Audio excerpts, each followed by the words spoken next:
Hi అండి, అందరికీ నమస్కారం. నిన్న మనం తల్లి మనసు రెండవ భాగం చెప్పుకున్నాం కదా స్టోరీ. ఈరోజు మూడవ భాగం చెప్పుకుందాం. మీకు నచ్చినట్టయితే ప్లీజ్ లైక్ చేయండి, షేర్ చేయండి, సబ్స్క్రైబ్ చేయండి మా ఛానల్ని. ఇక కథలోకి వెళ్దాం. అడుగడుగునా ఇలాంటి సంఘటనలు ఎన్నో ఈ 2 ఏళ్లలో. ఓసారి కాబోలు సరదాగా తన ఆఫీస్ వాళ్ళందరూ కార్తీక సోమవారం పిక్నిక్ వనభోజనాలకి వెళ్ళడానికి ప్రోగ్రాం వేశారు. నిజమే, ముందు ఆయనతో చెప్పడం మర్చిపోయింది. వెళ్ళబోయే ముందు చెబితే ఆ రోజు ఆయన అత్తగారు ఎన్ని మాటలు అన్నారు. ఉద్యోగం చేసినంత మాత్రాన పెళ్ళామే అవుతుంది, మొగుడిని లెక్క చేయనక్కర్లేదని ఎక్కడా లేదట. ఎంత ఉద్యోగం చేసినా ఆడదేనట. ఆడదెప్పుడూ మగాడి ఆధీనంలోనే ఉండక తప్పదని గుర్తుంచుకోవాలట. తను కట్టుకున్న మొగుడిని లెక్క చేయకపోతే ఆ భార్య ఎంత సంపాదిస్తున్నా ఏ మగాడు సహించడట. ఆయన తరువాత అత్తగారు అందుకుంది. ఆడది మెలగవలసిన రీతులు, ఆడది ఉండవలసిన చోటు వల్లించి వాళ్ళ కాలంలో వాళ్ళ మొగుళ్ళంటే ఎంత భయభక్తులతో మెలిగేవారో, ఎలా గడగడలాడేవారో వర్ణించి మొగుడంటే ఇంత లెక్కలేకపోవడం ఎక్కడా చూడలేదని బుగ్గలు నొక్కుకొని దానికి అలుసిచ్చి నెత్తికెక్కించుకున్నావు, అనుభవించు అంటూ కొడుక్కి మరింత పుర్రెక్కించింది.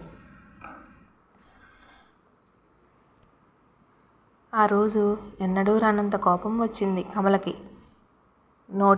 నూటికో నాడు సరదాగా గడపడానికి ఇంత గొడవ. ప్రతిదానికి నీతులు, ఉపదేశాలు, ప్రతిదానికి బెదిరింపులు. ఏం చేస్తారు బెదిరించి? మహా అయితే ఉద్యోగం మానేయమంటారు. మరీ మంచిది. ఈ పీడ గోల వదులుతుంది. హాయిగా ఆనందంగా ఒకరోజు గడిపే అవకాశాన్ని ఈ మాత్రం దానికి ఎందుకు వదులుకోవాలి? కమల నీతులు వల్లిస్తున్న తల్లి కొడుకుల్ని వదిలి వెళ్ళిపోయింది. కమలకి తెలుసు ఇవన్నీ ఉత్తిత్తి బెదిరింపులు. ఉద్యోగం మానమనరని తెలుసు. అలాగే జరిగింది. అట్నుంచి వచ్చాక సుబ్బారావు వారం రోజులు మాటలు మానివేయడం మినహా ఏమనలేదు. Please like, share, subscribe my channel.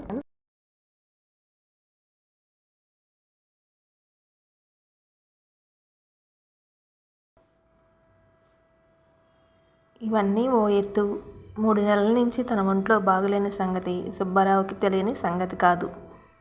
తెలిసిన కమల పరిస్థితి, అవస్థ చూస్తూ కూడా చూడనట్లు నటిస్తున్న మొగుణ్ణి చూస్తుంటే కమలకి పట్టరాని కోపం వస్తుంది. కమల ఒంట్లో బాగోలేదు, కొన్నాళ్ళు సెలవు పెట్టు అంటే తనంత సంతోషించేది. అదేం లేకపోగా మరీ నీరసం అనిపించి, ఉద్యోగం చేయలేనని అనిపించి తనంతట తనే అంది. సుబ్బారావు వింత సంగతి విన్నంత ఆశ్చర్యం నటించాడు. ఉద్యోగం మానేస్తావా? ఈ మాత్రానికి ఉద్యోగం మానేస్తావా? మీ ఆడవాళ్ళకి లేకపోతే ఉద్యోగం ఏమిటి? ఏ కాస్త కష్టానికి ఓర్చుకోలేరు.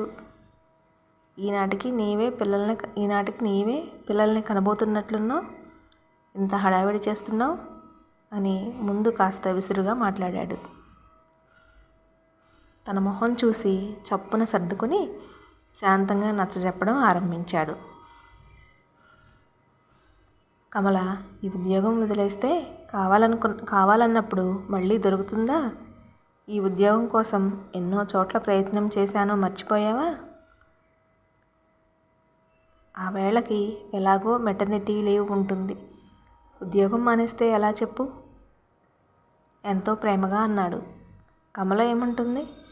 ఇంటి పరిస్థితి తెలియంది కాదు. తన ఉద్యోగం లేక ముందు అవస్థలు గుర్తుకొచ్చి ఆ మాట నిజమే అనిపించింది. తర్వాత మళ్ళీ సుబ్బారావు దగ్గర ఎన్నడూ తన ఆరోగ్యం సంగతి ఎత్తలేదు కమల.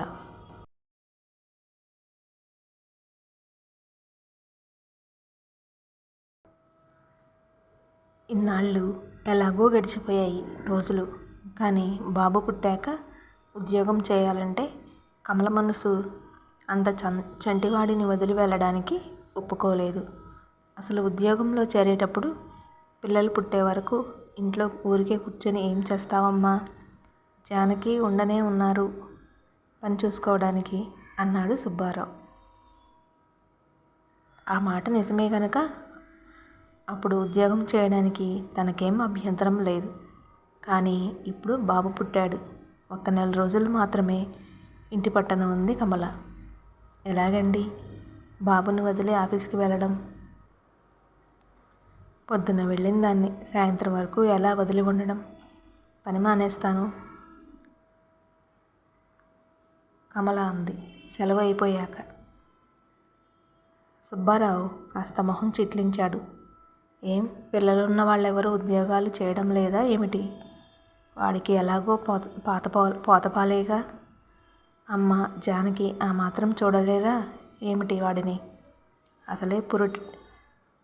అసలే పురిటికి ఇయడానికి బోలెడంత ఖర్చయింది.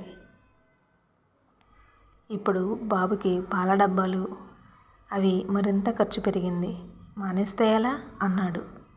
కమల ఏమనగలదు, నిట్టూర్చింది.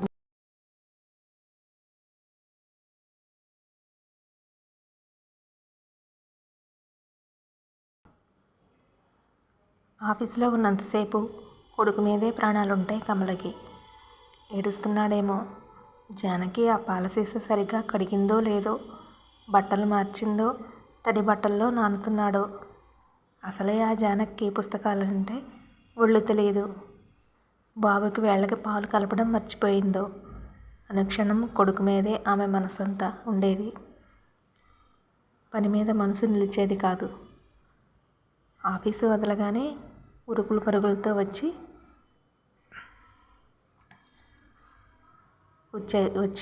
ఆల్రెడీ అంత పసివాడిని వదిలి అన్ని గంటలు ఉండాలంటే ఆమె ప్రాణం గిలగిలలాడేది. కానీ తప్పదు. అత్తగారు ఆడపడుచు అస్తమానం విసుక్కుంటూనే ఉంటారు. అబ్బబ్బా వెధవ ఏడుపు వీడును, ఎత్తుకు కూర్చోవాలంటాడు. వెధవ గంటకి 4 సార్లు ఉచ్చపోస్తాడు. చస్తున్నాను బాబు వీడితో. ఒక్క పుస్తకమన్నా చదవనీయడు. ఆఫీసు నుంచి వచ్చేసరికి వీధి గుమ్మంలోనే ఎదురొచ్చి బాబుని కమల చేతిలో కుదేస్తుంది జానకి విసుక్కుంటూ. కమల మనసు చివుక్కుమంటుంది. పిల్లల్ని కని పారేయడం వరకే ఆవిడ వంతు. సాకడానికి మనం ఉన్నాంగా. నేను వంటలక్కని, నీవు పిల్లాడిని చూసే దాదీవయ్యావు. ఎవరి పిల్లలు వాళ్ళకే విసుగు. అలాంటిది కుర్రదానికి రోజంతా వాడిని చూడాలంటే చిరాకు కాదు? పెళ్ళి పెడాకులు లేకుండా ఇంట్లో ఉందని అందరికీ లోకువే అదంటే. జానకి విసుక్కుంటుంటే కూతుర్ని వెనకేసుకొని కోడల్ని వెనక నుంచి సాధిస్తుంది, సనుగుతుంది సుబ్బమ్మ.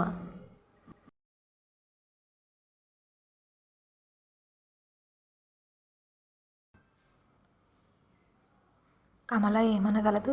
కన్నతల్లి ఉండి వాళ్ళ చేతుల్లో వాడిని పెట్టి అందరి చేత మాటలు పడవలసిన తన దుస్థితికి తనే నొచ్చుకుంటుంది. బాబు 6-7 నెలల వాడయ్యాడు. ఓ రోజు ఆఫీసు నుంచి ఇంటికి వచ్చేసరికి వీధి గుమ్మంలోనే ఆడబడుచు గొంతు గట్టిగా వినిపిస్తుంది. వెధవా, ఎందుకురా ఏడుపు? పాలు తాగి చచ్చినట్టు పడుండక కొంప మునిగినట్టు ఏడుస్తున్నావు. ఒక్క నిమిషం క్రిందికి దింపడానికి వీల్లేదు. వెధవ పేడ. చంపేస్తాను. నోర్మై. పిర్ర మీద ఒక్కటి అంటించింది. అప్పుడే వచ్చిన పత్రిక చదవనీయలేదని జానకి కోపం. కమల చర్రున లోపలికి వచ్చింది. బాబుని ఎత్తుకొని తీక్షణంగా చూసింది. బుద్ధి లేదు. చంటివాణ్ణి కొడతావా? వాడికేం తెలుసు? నీ చేతులు ఎలా వచ్చాయి పసివాణ్ణి కొట్టడానికి? రోజు ఇలాగే కొట్టి చంపుతున్నావా? కోపం ఆపుకోలేక అరిచింది.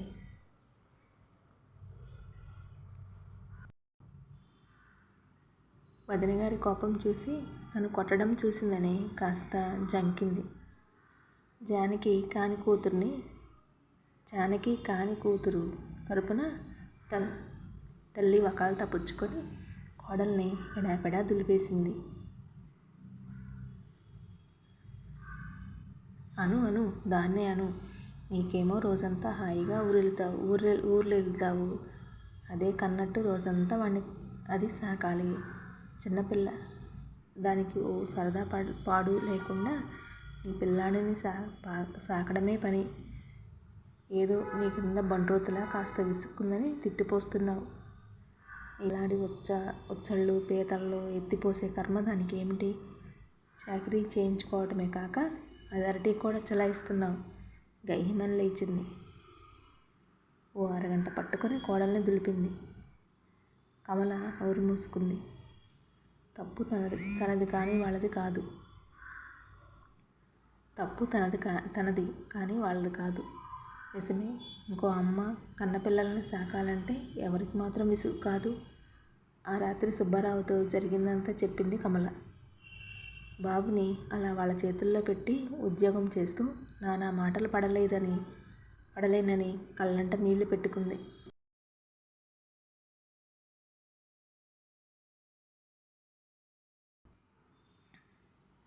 సుబ్బారావు ఆలోచించాడు. కమలని శాంతపరిచాడు. అమ్మని నేను కేకలేస్తాను.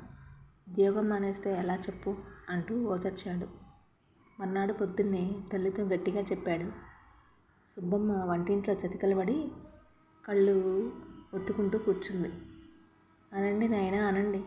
నీ పెళ్ళానికి నీకు మేము నౌకరీ వాళ్ళం అయ్యాం. ఆ మహారాజే ఉంటే మాకీ గతి పట్టేదా? నీవిలా అనేవాడివా? కానీవే అమ్మ తల్లి, మన కర్మే తల్లి, ఈ ఇంట్లో మనం నోరెత్తడానికి లేదే అంటూ కూతుర్ని పట్టుకొని పోయిన మహారాజుని తలుచుకుంటూ రాగాలు పెట్టింది. ఆ రోజు నుంచి కాస్త అత్తగారి విసుగులు ఎత్తిపొడుపులు తగ్గాయి. జానకి కూడా కమల ఉన్నంతసేపు బాగానే ఉండేది. పిల్లాడిని కసరడం తగ్గించింది. అయినా కమలకి తను అటు గడప దాటగానే వాడిని సరిగా చూడరేమో అనుమానం ఉన్నా గత్యంతరం లేక ఊరుకుంది. ఆ రోజు ఆఫీసులో ఎవరో గుమస్తా చనిపోయారని 1 గంటకల్లా సెలవిచ్చేశారు. ఎండలో చెమటలు కక్కుతూ వచ్చింది కమల.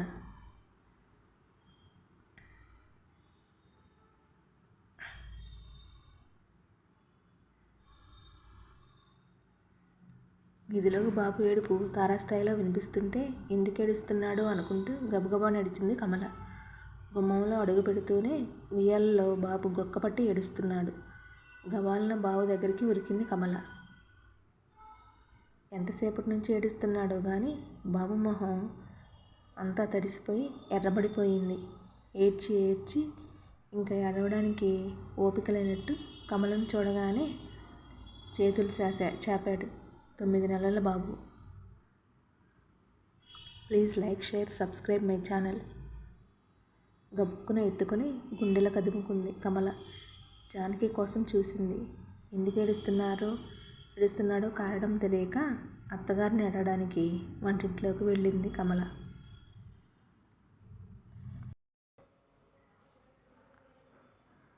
ఆ రోజేదో ఉపవాసం ఉండి అప్పుడే సుబ్బమ్మ ఇంత చలిమిడి, అరటిపళ్ళు, వడపప్పు వగైరాలు చుట్టూ పెట్టుకొని పలహారం చేస్తుంది. కోడలిని చూడగానే కాస్త గతుక్కుమంది. వచ్చావా? కిందకి దింపడానికి లేదు. నేను మడి కట్టుకున్నాను. జానకి పక్కింటికి వెళ్ళింది. పాలా? ఇప్పుడేం పాలు? 12ంటికి పట్టలేదు ఆశ్చర్యంగా అడిగింది కమల. తన ఆఫీసుకి వెళ్ళేటప్పుడు 9ంటికి పట్టి పెడుతుంది. తర్వాత 12ంటికి మళ్ళీ టైము. లేదే, అప్పుడు పడుకున్నాడు. పుస్తకాలు తెచ్చుకొస్తానని వెళ్ళింది. ఎంతకీ రాదు. ఇదిగో ఈ పలహారం కాస్త తిని మైలపడి పడుకుందామనుకుంటున్నాను.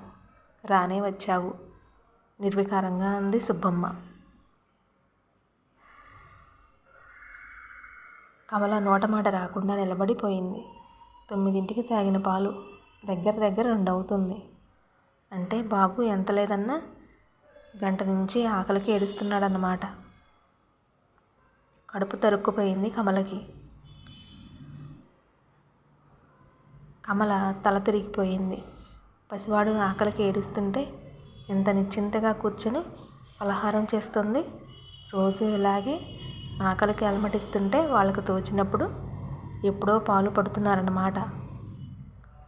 దుఃఖం పొంగి పొర్లింది కమలకి. తనని తనే తిట్టుకుంది. భుజం మీద నిస్త్రాణ వచ్చినట్టు వాలిపోయిన బాబుని గుండెలకు అదుముకుంది. ఆ క్షణాన కమలకి అత్తగారి మీదే కాదు, మొగుడి మీదే కాదు, తన మీదే కాదు, అందరి మీద, ఈ ప్రపంచం మీద, మనుషుల మీద చెప్పలేని యావగింపు కలిగింది.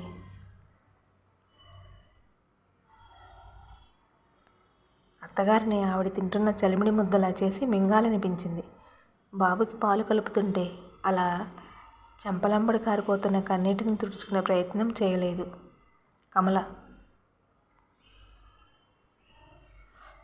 Please like, share, subscribe my channel. కథ ఇంకా పూర్తవ్వలేదు, ఇంకా ఉంది. మిగతాది రేపు చెప్పుకుందాం. ఈ స్టోరీ మీకు నచ్చినట్లయితే ప్లీజ్ లైక్ చేయండి, షేర్ చేయండి, సబ్స్క్రైబ్ చేయండి మా ఛానల్ని. Thank you. ఇందులో ఏదైనా తప్పులు దొర్లి ఉంటే క్షమించగలరు.